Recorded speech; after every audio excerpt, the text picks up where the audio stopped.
ہمارے چینل میں خوش آمدید۔ کہانی شروع کرنے سے پہلے اگر آپ نے ہمارے چینل کو سبسکرائب نہیں کیا تو سبسکرائب کریں، بیل آئیکن پریس کیجئے، کہانی پورا سنیے گا اور کہانی پسند آئے تو لائک اور شیئر کرنا مت بھولیے گا۔ تو چلے کہانی شروع کرتے ہیں۔ میرا نام احمد ہے اور یہ کہانی ان دنوں کی ہے جب میں نے میٹرک کے امتحانات دیے تھے۔ ایک طویل اور تکا دینے والے سال کے بعد آخرکار وہ دن آیا جب آخری پرچہ ختم ہوا۔ جیسے ہی سینٹر سے باہر نکلا ایک عجیب سا سکون دل میں اتر گیا۔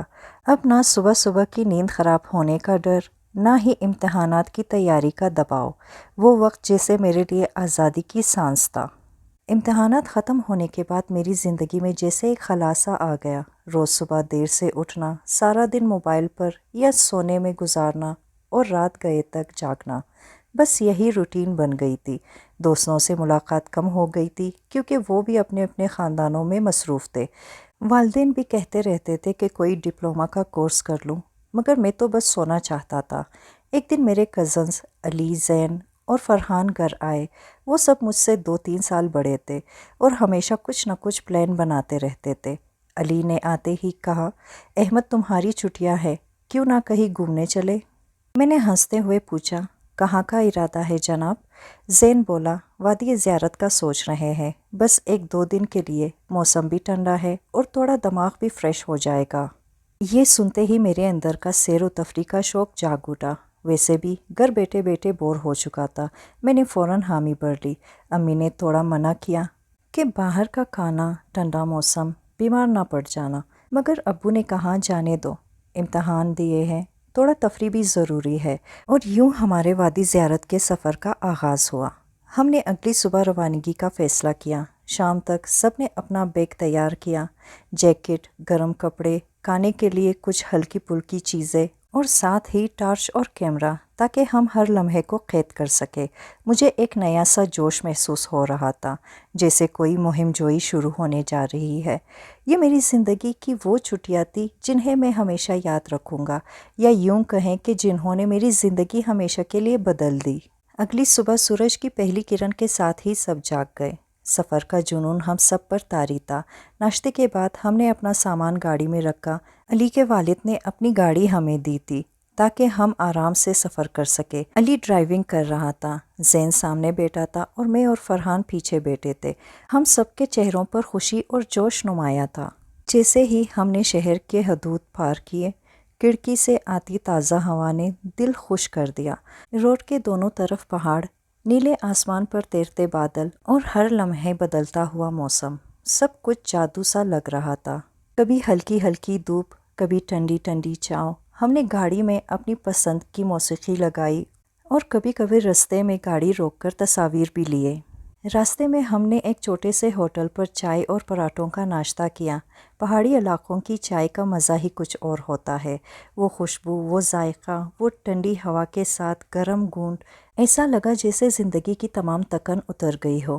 جیسے جیسے ہم وادی زیارت کے قریب پہنچنے لگے، موسم مزید سرد ہوتا گیا۔ ٹھنڈی ہوا اب ہڈیوں تک محسوس ہونے لگی تھی۔ پہاڑوں پر دھند چھا چکی تھی اور سبزہ جیسے بارش کے بعد اور بھی نکھر گیا ہو۔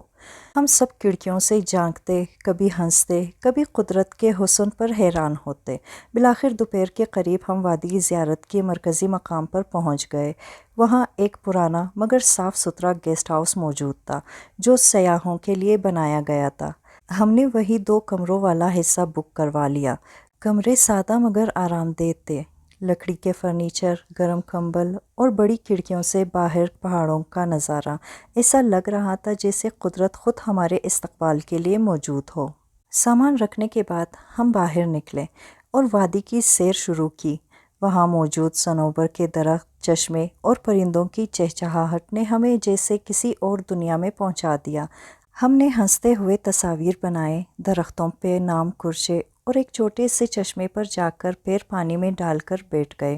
ہم سب اس وقت بے حد خوش تھے، مگر کسی کو اندازہ نہیں تھا کہ رات ڈلتے ہی اس وادی کا ایک ایسا پہلو ظاہر ہونے والا تھا جو ہماری ہنسی چھین لے گا۔